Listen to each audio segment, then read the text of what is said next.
Greetings, fellow dungeon delvers, and welcome to Dorans and Dragons. My name is Justin, and I'm going to be your guide to bringing your favorite League of Legends champions to life in Dungeons and Dragons. Today we're building Varus, the Arrow of Retribution. Varus is a Darkin who was entrapped in his crystalline bow and buried safely under the Temple of Pallas in Ionia. During the Noxian invasion of Ionia, two beast hunters, Valmar and Kai, fought to defend the temple.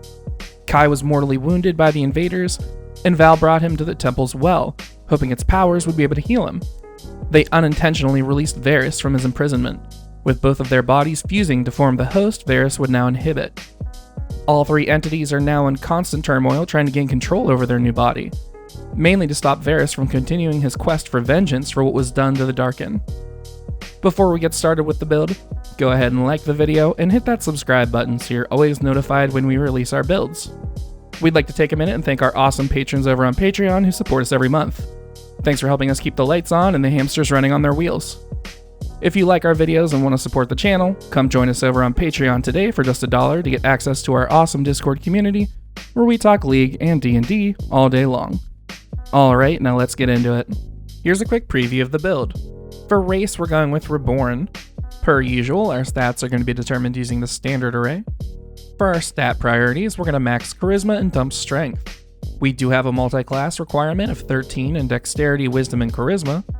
Our leveling path is going to be a quick level in Fighter, then a 3-level dip in Warlock, then 5 more levels of Fighter, 2 levels of Ranger, and then we'll finish the build as a Warlock. Varus' passive, Living Vengeance, is going to come from Action Surge and Extra Attack. His Q, Piercing Arrow, will be Piercing Arrow. Our W, Blighted Quiver, is Life Drinker and Eldritch Smite, but we'll clarify that later. His E, Hail of Arrows, will come from Hail of Thorns. And finally, we get our ultimate, Chain of Corruption, from Ensnaring Strike and Hold Person. For race, we're going with Reborn. Being Reborn is going to line us up with Tasha's style of choosing ability score increases, so we'll take a +2 to our Charisma and a +1 to our Wisdom. Being Reborn also gives us an Ancestral Legacy, giving us proficiency in Survival and Perception. Our Deathless nature gives us a ton of small features, like giving advantage on saves against being poisoned or infested with disease, resistance to poison damage, advantage on death saves, not needing to sleep and being immune to magical sleep, plus you can Warforged out and just sit still for 4 hours to have the equivalent of a long rest.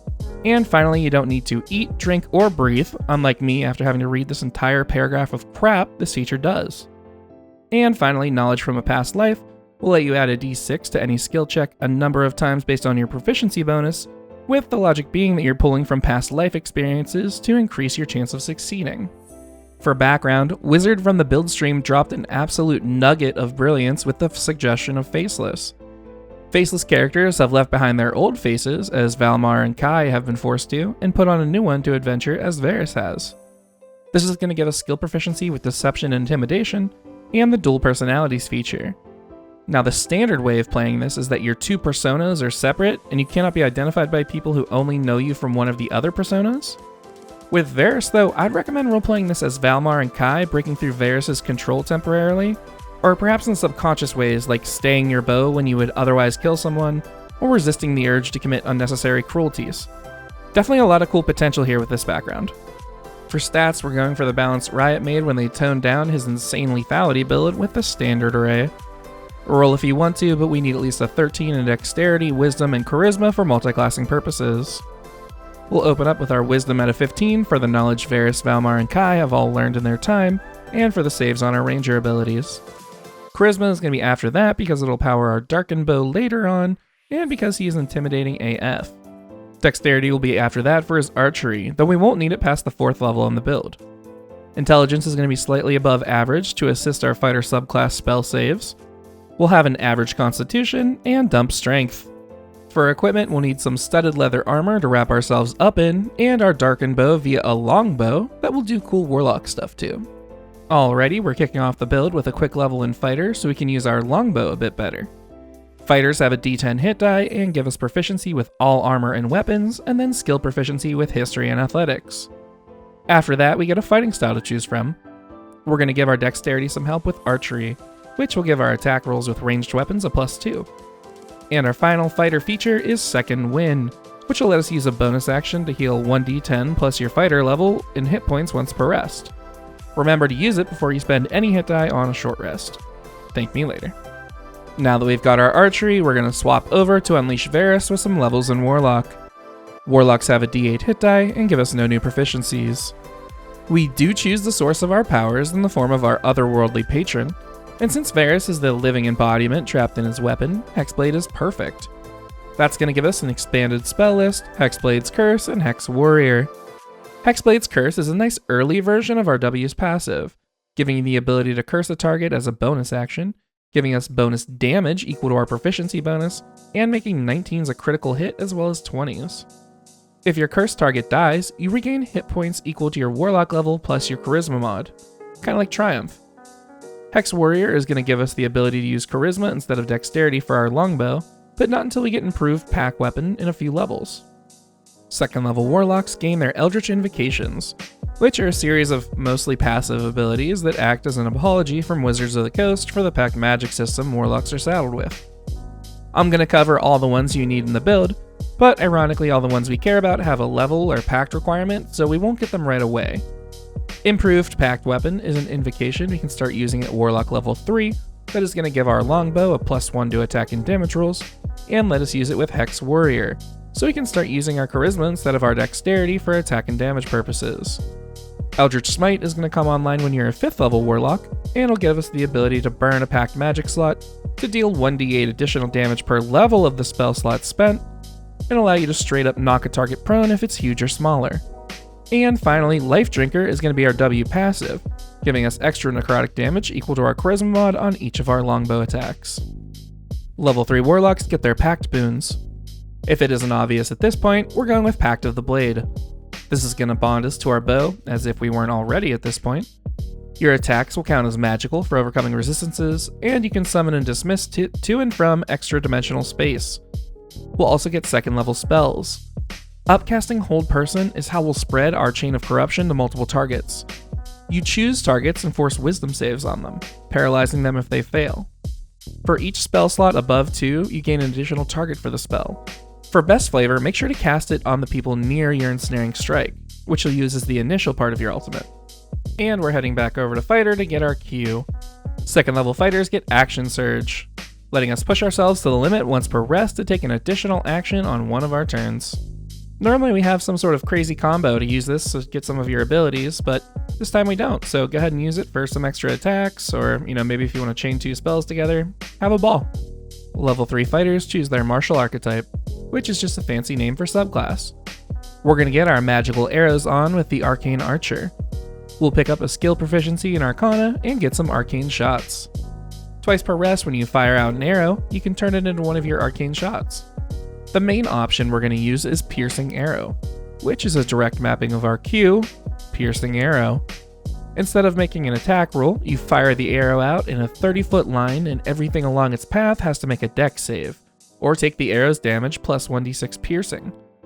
Now here's where we get our W active by applying Eldritch Smite to this attack.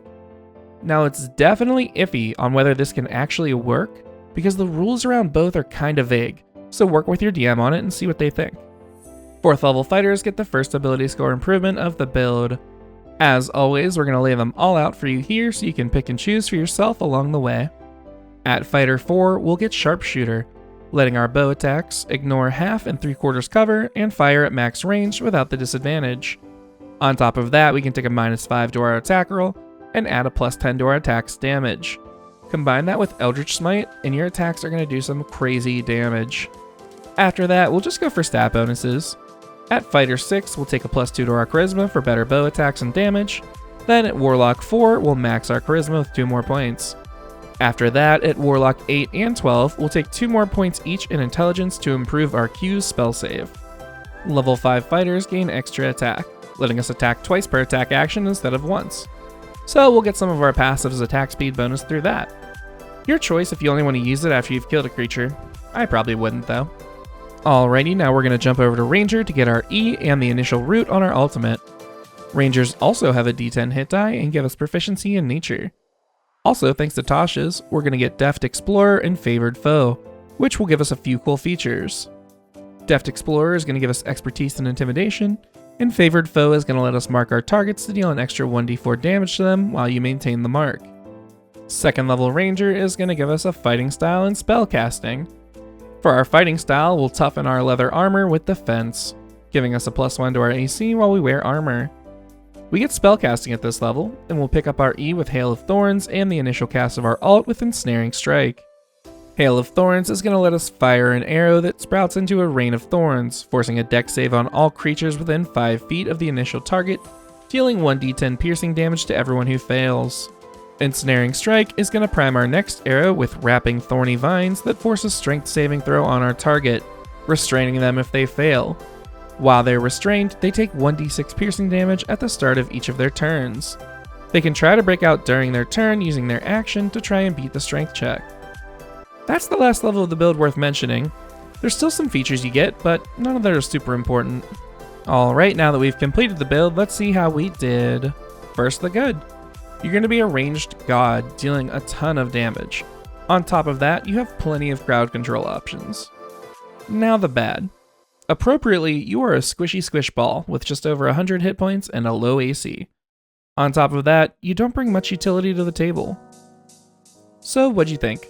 I've included a link to this build via D&D Beyond in the description below, as well as Amazon links to the books used in the build. If you enjoy this type of content, please consider supporting us on Patreon. We have a few awesome rewards, and you get access to our great Discord community. We plan on churning out one League Champion build every week. Thanks for watching, and hopefully we'll catch you on the Rift, or in the Forgotten Realms.